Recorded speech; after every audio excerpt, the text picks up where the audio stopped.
Shloka number 93. कर्त्रा कर्तुमकर्तुं वा अन्यथा कर्म शक्यते न तथा वस्तुनो ज्ञानम् कर्तृतन्त्रं कदाचन.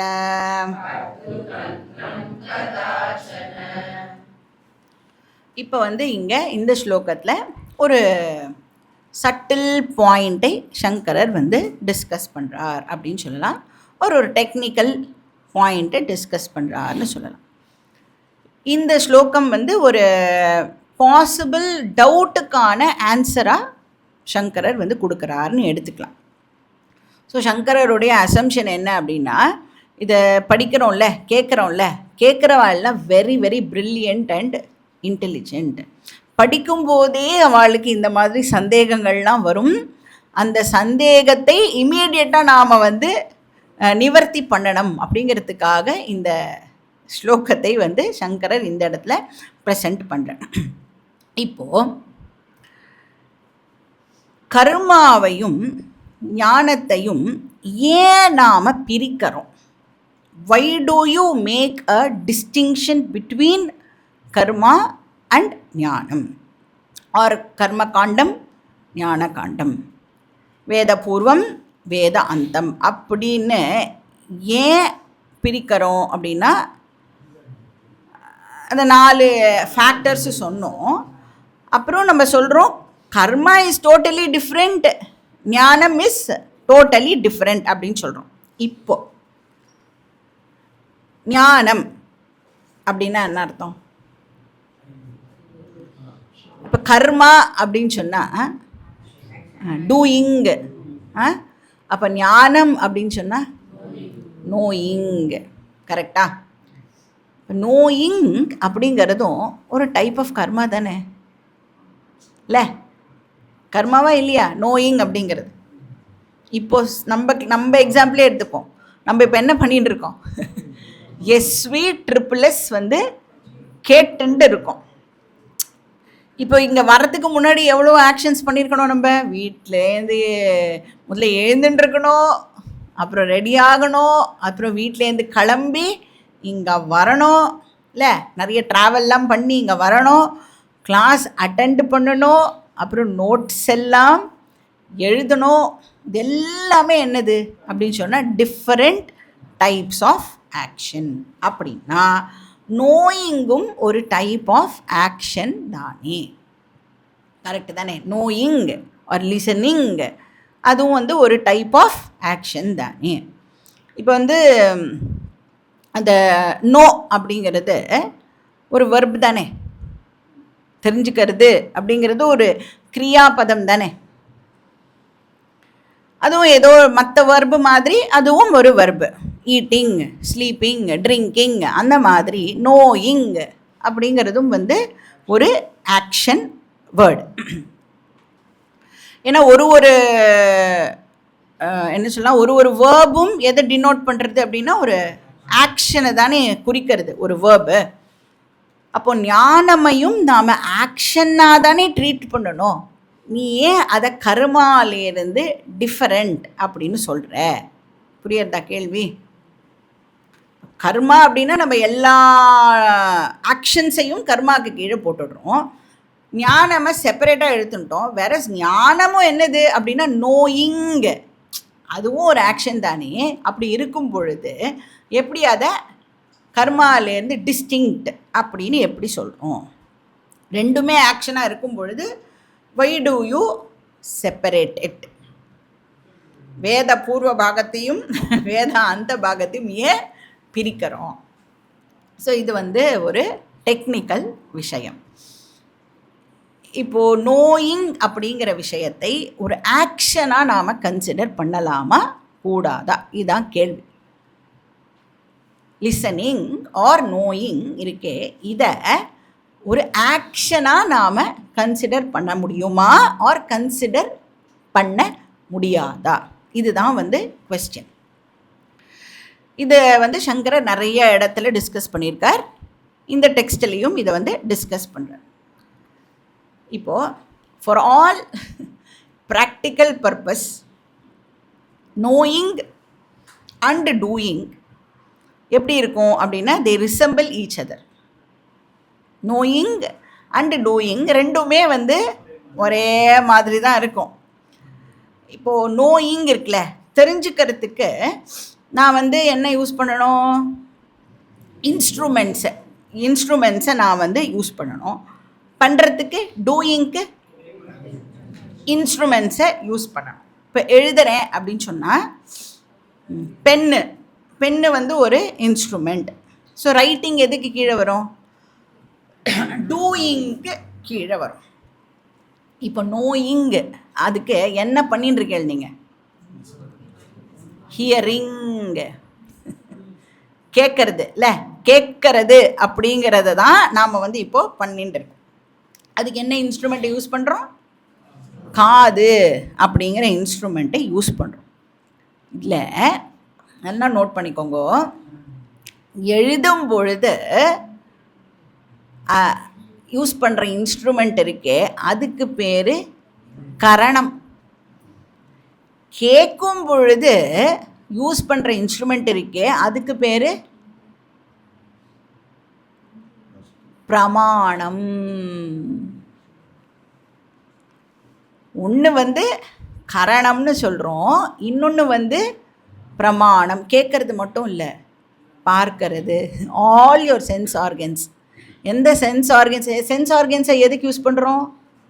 தெரிஞ்சுக்கிறதுக்கு. நோயிங் பர்பஸுக்கு தானே சென்ஸ் ஆர்கன்ஸை யூஸ் பண்ணுறோம். அப்போ சென்ஸ் ஆர்கன்ஸை யூஸ் பண்ணும் பொழுது அதுக்கு என்ன பேர் கொடுக்குறோம்? நம்ம பிரமாணம்னு பேர் கொடுக்குறோம். ஏன்னா பிரமாணம்னா என்ன அர்த்தம்? அறிவை கொடுக்கக்கூடிய கருவி. வேற ஆக்ஷனுக்கு யூஸ் பண்ணுற இன்ஸ்ட்ருமெண்ட்டை சாதாரணமாக கரணம் அப்படின்னு சொல்லிடுறோம். இது வந்து ஒரு இம்பார்ட்டண்ட் டிஃபரன்ஸ். இப்போ டூயிங்லையும் என்ன இருக்குது அப்படின்னு பார்த்தா கர்த்தா, கர்மா, அப்புறம் கரணம்னு சொல்லலாம், இல்லைனா கிரியா அப்படின்னு வச்சுக்கோங்களேன் இருக்குது. ஆர் கர்த்தா, கர்மா, கரணம் இருக்குதுன்னு வச்சுக்கோங்க. இங்கே என்ன இருக்குது? நோயிங்கில் பிரமாதா, பிரமாணம், ஓகே, பிரமா அப்படின்னு எடுத்துக்கலாமா? அந்த அறிவை மட்டும் எடுத்துக்கலாம். ஓகே, பிரமாதா, பிரமாணம், பிரமா அப்படின்னா அதுக்கு ஈக்குவலண்ட்டாக கர்த்தா, கர்மா, கிரியா அப்படின்னு போட்டுக்கணும். இல்லை கர்த்தா, கர்மா, கரணம்னு போட்டுட்டோன்னா பிரமாதா, பிரமாணம், பிரமேயம் போட்டுக்கணும். இவ்வளோதான் வித்தியாசம். இப்போது எல்லாத்துலேயுமே பார்த்தோன்னா கர்மாலையும் சரி ஞானத்துலேயும் சரி நம்மளுக்கு பார்க்குறதுக்கு அந்த வெர்பு, அந்த ஆக்ஷன் வேர்டு வந்து இருக்கிற மாதிரி தான் இருக்குது. ஆனால் ரெண்டும் வேறு வேறு அப்படிங்கிறத எப்படி வந்து சாஸ்திரம் சொல்கிறது? ஸோ ரொம்ப சட்டில் டிஃப்ரென்ஸ். நாம் வந்து அதை கேர்ஃபுல்லாக நோட் பண்ணிட்டு அண்டர்ஸ்டாண்ட் பண்ணிக்கணும். இப்போது கிளாஸில் உட்காந்துட்டு காதை யூஸ் பண்ணி நாம் வந்து கேட்குறோம். ஹியரிங் அப்படிங்கிறது நடக்கிறது. இப்போ இந்த காது அப்படிங்கிறது எதுக்கு கீழே வரும்? ஞானேந்திரியத்துக்கு கீழே வரும். So all 5 sense organs. இப்போது எதையோ பற்றி தெரிஞ்சுக்கும் பொழுது காதால் எதை பற்றி தெரிஞ்சுக்க முடியும்? சப்தங்கள் பற்றி தானே தெரிஞ்சுக்க முடியும். பட் அந்த சப்தங்கள் எது மூலமாக வெளியில் வருது? கர்மேந்திரிய சப்தங்களை ஞானேந்திரிய காது வந்து அண்டர்ஸ்டாண்ட் பண்ணிக்கிறது. கரெக்டா? கர்மேந்திரிய சப்தங்களை ஞானேந்திரிய காது வந்து இப்போது கேட்கறது அப்படின்னு சொல்லலாம். அப்போ அந்த காதை என்னன்னு சொல்கிறோம்? பிரமாணம்னு சொல்கிறோம். என்ன பிரமாணம்? கர்மேந்திரிய சப்த பிரமாணம் காது. கரெக்டா? கரெக்டா இல்லையா? சப்தத்தை தானே காது கேட்கறது. சப்தம் எதுலேருந்து வெளியில் வருது? கர்மேந்திரியம். வாக்கு அப்படிங்கிறது, வாயுங்கிறது கர்மேந்திரியம் தானே. அப்போ வாட் இஸ் காது? கர்மேந்திரிய சப்த பிரமாணம். ஏன்னா நோயிங்கும் போது கரணம்னு சொல்ல மாட்டோம், பிரமாணம் அப்படின்னு பார்த்தோம் இல்லையா? ஸோ இப்போ நான் வந்து காதை யூஸ் பண்ணி அந்த வார்த்தைகளை கேட்குறேன் அப்படின்னு சொன்னால் என்ன வந்து நான் பிரமாதா அப்படின்னு சொல்லிக்கிறேன், நோவர் அப்படின்னு என்னை வந்து நான் சொல்லிக்கலாம். ஸோ கிளாஸில் நாம் என்ன பண்ணுறோம், நோயிங் அப்படிங்கிற விஷயத்தை பண்ணுறோம், ஆர் லிசனிங் அப்படின்னு பண்ணுறோம். ஸோ பிரமாத்தான்னு சொல்லலாம், இல்லைனா ஞாத்தா, ரெண்டுமே நம்ம வந்து யூஸ் பண்ணலாம். ஞாத்தான்னு சொன்னாலும் நோவர் தான். கேட்டதுக்கப்புறம் என்ன பண்ணுறோம், கையை யூஸ் பண்ணி நோட்ஸ் வந்து எழுதிக்கிறோம் இல்லை. இப்போ எதை யூஸ் பண்ணுறோம், கர்மேந்திரியத்தை யூஸ் பண்ணுறோம். அப்போ என்னவா ஆகிறோம், கர்த்தாவா ஆகிறோம். கேட்கும் பொழுது ஞானேந்திரியத்தை யூஸ் பண்ணுறோம், தேர்ஃபோர் ஞாத்தா. நோட்ஸ் எழுதும் பொழுது கர்மேந்திரியத்தை யூஸ் பண்ணுறோம், தேர்ஃபோர் கர்த்தா. ஸோ என்ன பண்ணுறோம் கிளாஸில் அப்படின்னா, ரெண்டு ரோலையுமே ப்ளே பண்ணுறோம், கர்த்தா ஞாத்தா அப்படின்னு. அந்த ரெண்டு ரோலையுமே மாற்றி மாற்றி நாம் வந்து ப்ளே பண்ணுறோம். அதனால தான் என்ன ஆகும், நோட்ஸ் எழுதின்னு இருக்கும்போது நான் ஏதாவது சொன்னேன்னா அவுட்டு, அது முடிஞ்சுது. You have to be very ஸ்விஃப்டாக நம்மளால் வந்து, அப்போது இல்லைன்னா ரெண்டுமே உங்களால் வந்து பண்ண முடியணும். அதையும் கேட்டுண்டு அதை ஸ்டோர் பண்ணி வச்சுன்னு இது எழுதி முடித்த உடனே அதை வந்து எழுதுறதுக்கான கெப்பாசிட்டி நம்மளுக்கு வந்து இருக்கணும். ஸோ ஞாத்தாவாவும் ஆர் ஞாத்தாக்கும் கர்த்தாக்கும் என்ன டிஃப்ரென்ஸ், இதை தான் இப்போ பார்க்கணும் கரெக்டாக. அப்போ தான் நம்ம வந்து ஞானமும் கர்மாவும் வேற வேற அப்படின்னு சொல்ல முடியும். So what is the difference between jnata and karta? இப்போ இங்கே என்ன சொல்கிறார் சங்கரர், கேட்கும் பொழுது ஆஸ் அ லிசனர், அந்த லிசனிங் ப்ராசஸ் நடக்கிறது இல்லை, அப்போது என்ன மாதிரியான வேர்ட்ஸை நாம் கேட்கணும் அப்படிங்கிறதை நாம் டிசைட் பண்ண முடியாது. எது வரைக்கும் நம்மளுடைய டெசிஷன் பாசிபிள் அப்படின்னு சொன்னால், கிளாஸில் வந்து உட்கார்ற வரைக்கும்.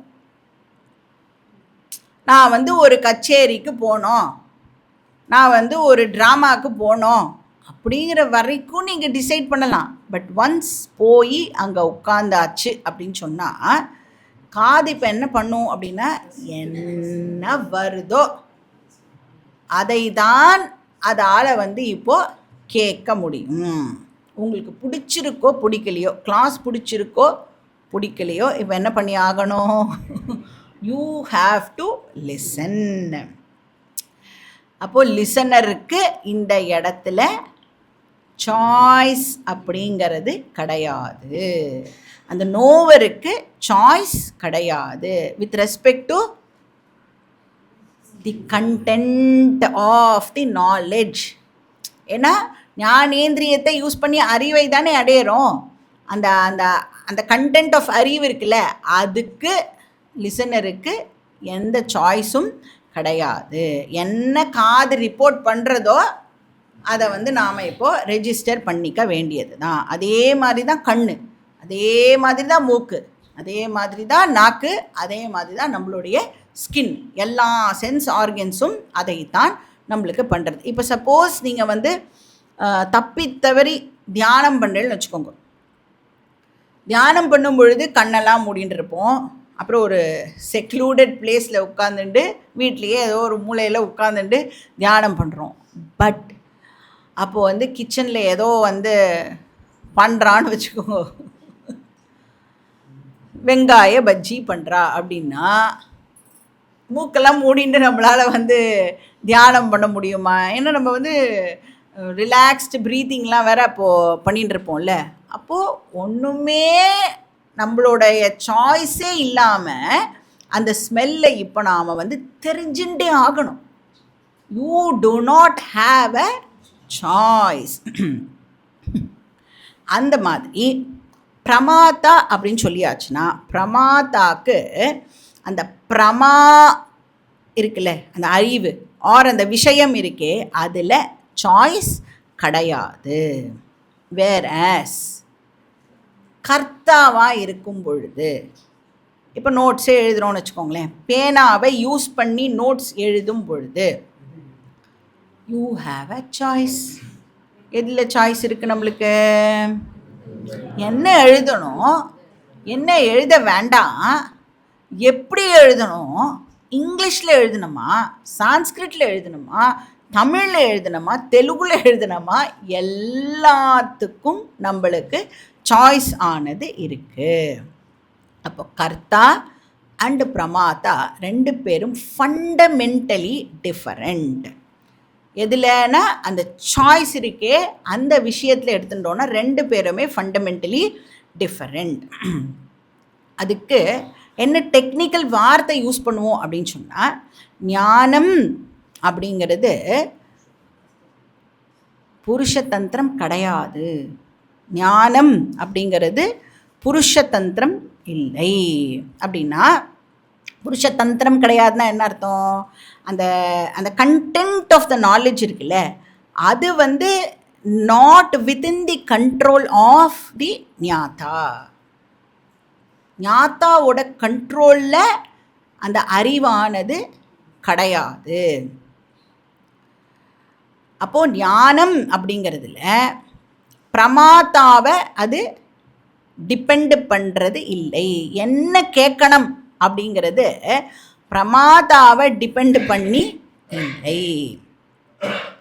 அதே மாதிரி தான் கண்ணை யூஸ் பண்ணுறோம் அப்படின்னு சொன்னால் இந்த ரூப ஞானம் இருக்கே, அண்ணா திறந்தா என்ன தெரியறதோ அதுதான். பிரமாதாவுக்கு அதில் சாய்ஸு இல்லை. இப்போ காதை எடுத்துட்டோன்னா கர்மேந்திரிய சப்த ஞானம் அப்படின்னு பார்த்தோம். அப்போ அந்த நாலேஜ் கண்டென்ட் இருக்குல்ல, அது வந்து will not depend on the individual பிரமாதா. அப்போ எதை டிபெண்ட் பண்ணுறது? அந்த அறிவு எதை டிபெண்ட் பண்ணுறது? எய்தர் தி பிரமாணம் ஆர் அந்த பிரமாணம் எதை பற்றின அறிவை கொடுக்கறதோ அந்த விஷயம். கரெக்டா? இப்போ நோயிங் அப்படின்னு விஷயம் நடக்கும்போது எதை பற்றியோ தெரிஞ்சுக்கிறோம், எதை பற்றியோ பிரமாணம் மூலமாக தெரிஞ்சுக்கிறோம். கரெக்டா?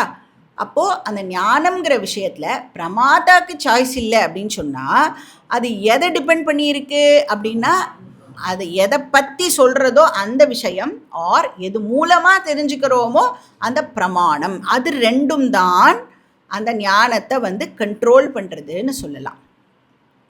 அதனால தான் பிரமாதா இஸ் சாய்ஸ்லெஸ் அப்படின்னு சொல்கிறோம்.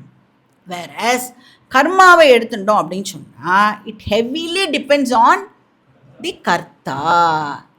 அது வந்து கரணத்தையோ கர்மாவையோ டிபெண்ட் பண்ணி இல்லை.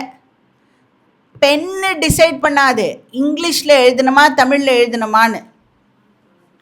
கர்த்தா தான் எப்படி எழுதணும் அப்படிங்கிறத வந்து டிசைட் பண்ணுறான். எழுதணுமா வேண்டாமாங்கிறதையே வந்து கர்த்தா தான் வந்து டிசைட் பண்ணுறான் இல்லையா?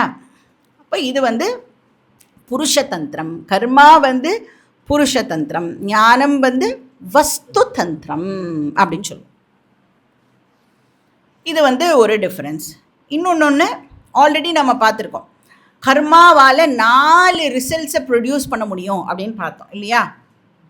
என்னெல்லாம் பார்த்தோம்? உற்பத்தி, ஆப்தி, சம்ஸ்காரஹா, அப்புறம் விகாரஹா, இப்படின்னு 4 விஷயங்களே அது வந்து பண்ணுன்னு பார்த்தோம். இப்போ வந்து ஒரு அழுக்கான ரூம் இருக்குன்னு வச்சுக்கோங்களேன். இப்போ என்ன பண்ணலாம்? கர்மா மூலமாக அந்த ரூமை ரீச் பண்ணலாம். அதுக்கப்புறம் ரூமை நாம் வந்து க்ளீன் பண்ணலாம், ரூமை நாம் சேஞ்ச் பண்ணலாம், மாடிஃபை பண்ணலாம். இதெல்லாம் கர்மானால் பண்ண முடியும். இப்போ சப்போஸ் ஞானம்னு வச்சுக்கோங்களேன், ரூமை என்டர் பண்ணுற வரைக்கும் உங்களோட சாய்ஸ். என்டர் பண்ணிட்டோம் அப்படின்னு சொன்னால் அந்த அறிவு கிடைக்கிறதில்ல, இந்த ரூமு அழுக்காக இருக்குது, அவ்வளோதான். அழுக்காக இருக்குங்கிற அறிவு அழுக்கை ரிமூவ் பண்ணாது. அழுக்காக இருக்குங்கிற அறிவு ரூமை மாடிஃபை எல்லாம் இப்போது பண்ணாது. அப்போ ஞானம் அப்படிங்கிறது என்ன பண்ணுறதுன்னா, எது ஃபேக்டோ அதை ஜஸ்ட்டு ரிவீல் மட்டும் பண்ணும். ஸோ அதை பார்க்கறது அப்படிங்கிறது எதையும் ப்ரொடியூஸ் பண்ணாது, நம்மளால் எதையும் ரீச் பண்ண முடியாது, எதையும் மாடிஃபை பண்ண முடியாது, எதையும் ப்யூரிஃபையும் பண்ண முடியாது. அப்போ நாலேஜ் அப்படிங்கிறது அந்த 4 விஷயங்களை நாலேஜ்னால் கொடுக்க முடியாது. அந்த கர்ம பலம் இருக்கே அதை வந்து நாலேஜ்னால் நம்மளுக்கு கொடுக்க முடியாது. அப்போ நாலேஜ் என்ன பண்ணுறதுன்னா, it just reveals the object as it is, அவ்வளோதான். என்ன இருக்கோ அதை காமிக்கும். அப்போ நாலேஜ் அப்படிங்கிறது ரிவீலர். ஸோ அதனால் ஞான பலம் டிஃப்ரெண்ட், கர்ம பலம் டிஃப்ரெண்ட். இன்னொன்று, இப்போ ஞானமை நாம் கர்மாவுக்கு கீழே கொண்டு வந்துட்டோம் அப்படின்னு சொன்னால் மோட்சம் என்ன ஆகிடும்? கர்ம பலனாக இப்போ மோட்சம் ஆகிடும். இப்போ ஞானமும் கர்மா அப்படின்னு சொன்னால், ஞானாதேவ மோட்சம் அப்படின்னு சொன்னால் மோட்சமும் கர்ம பலனுக்கு கீழே வந்துடும். கர்ம பலன் அப்படின்னு சொன்னால் ஏதோ ஒரு பாயிண்டில் அது எனக்கு கிடைக்கும் அப்படின்னு ஆகிடும். ஏதோ ஒரு பாயிண்டில் கிடச்சிதுன்னா இன்னொரு பாயிண்டில் அது என்னை விட்டு போயிடும். ஆர் அதை நான் போய் அடையணும் அப்படின்னு சொன்னால் அது என்னை விட்டு தள்ளி போகிறதுக்கும் சான்ஸ் இருக்குது. அப்போ ஞானம கர்மான்னு சொல்லிட்டோம்னா ஞான பலமும் கர்ம பலனுக்கு கீழே வந்துடும். அப்போ மோட்சம் அனித்தியம் ஆயிடும். ஆனால் மோட்சங்கிறது என்னது? நித்தியம், நித்தியத்துவம். மோட்சம் உடைய நித்தியத்துவம் ப்ராப்ளம்க்கு, அதனோட நித்தியத்துவத்துக்கு ப்ராப்ளம் வந்துடும். அதனால் நம்மளால் ஞானத்தை கர்மாவுக்கு கீழே கொண்டு வர முடியாது. இப்போ மோட்சங்கிறது நித்தியம்னு எப்படி நம்மளால் ப்ரூவ் பண்ண முடியும் அப்படின்னா, ஞானம் வேற கர்மா வேறன்னு நாம் எஸ்டாப்ளிஷ் பண்ணினாதான் மோட்சம் நித்தியம் அப்படின்னு நம்மளால் எஸ்டாப்ளிஷ் பண்ண முடியும். ஸோ பலபேதாத் ஸ்வரூபபேதாத் ஞானத்தை நம்மளால் கர்மான்னு ட்ரீட் பண்ண முடியாது. ஸோ ஒரு டெக்னிக்கல் டிஸ்கஷன் இது.